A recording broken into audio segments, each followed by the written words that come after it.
চাঁদপুরে গিয়েছিলাম ইলিশ মাছ কিনতে, আর পাশাপাশি একটু ঘোরাঘুরিও করব। বাজারে মাছের দাম কেমন ছিল আর মাছও কেমন ছিল সেগুলো জানতে হলে পুরো ভিডিওটি দেখতে হবে। আসসালামু আলাইকুম এভরিওয়ান, সবাই কেমন আছো? আই হোপ সবাই ভালোই আছো। আলহামদুলিল্লাহ, তোমাদের দোয়া এবং আল্লাহর অশেষ রহমতে আমরাও ভালো আছি। তো আমরা একদম সকাল সকাল উঠে রওনা দিয়ে দিয়েছি। ওখানে একটু সকাল সকালে যেতে হয়, গেলে বেশ ভালো লাগে, সারাদিনের সময় পাওয়া যায়।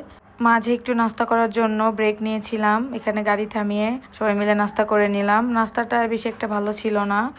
এই তো আমার মেয়ে হাতে হাত ধুচ্ছিল, এখানে একটু চা খেয়েছিলাম, মোটামুটি ছিল চাটা। এই তো বাচ্চারা যে অনেক মজা করছিল এখানে, ইলহাম আয়াত বেশ মজা করছিল, আমাদেরও তো বেশ ভালো লেগেছে ওদের আনন্দ দেখে। বাচ্চারা তো বাসায় থাকতে থাকতে বোর হয়ে যায়, ওরা এক দুইজন এক জায়গায় হলে বেশ আনন্দ করে। আমার মেয়ে তো এটা দেখে প্রথম থেকে এখানে যাওয়ার জন্য একদম অস্থির হয়েছিল যে কখন যাবে কখন যাবে। বাচ্চারা এগুলো দেখলে একদম অস্থির হয়ে যায়। এই তো আমরা বের হয়ে গিয়েছিলাম, তারপরে যাচ্ছি এখন গ্রামের রাস্তা দিয়ে। বেশ ভালো লাগছিল, গ্রামটা অনেক সুন্দর, আমার কাছে বেশ ভালো লাগে। আগেও বেশ কয়েকবার আমি এসেছি, আমার কাছে মনে হয় আমাদের গ্রামের মতোই অনেক সুন্দর।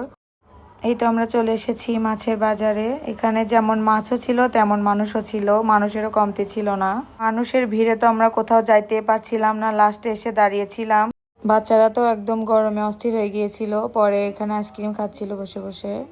অনেক গরম লাগছিল, ওই জন্য একটু গাছের নিচে এসে দাঁড়িয়েছিলাম। এখানে একটা অনেক সুন্দর নদী আছে, জায়গাটা অনেক সুন্দর, এটাকে বড় স্টেশন বলে ওখানকার মানুষ। এখানে দাঁড়িয়েছিলাম, অনেক বাতাস লাগছিল, অনেক ঠান্ডা ছিল জায়গাটা। এদিকে আমাদের খাবারটাও রেডি হয়ে গিয়েছে, এখন আমরা সবাই মিলে খেয়ে নিব। এখান থেকে একটা সুন্দর জায়গায় ঘুরতে যাব, সেটি দেখতে হলে নেক্সট ভিডিওটি দেখতে হবে। আল্লাহ হাফেজ।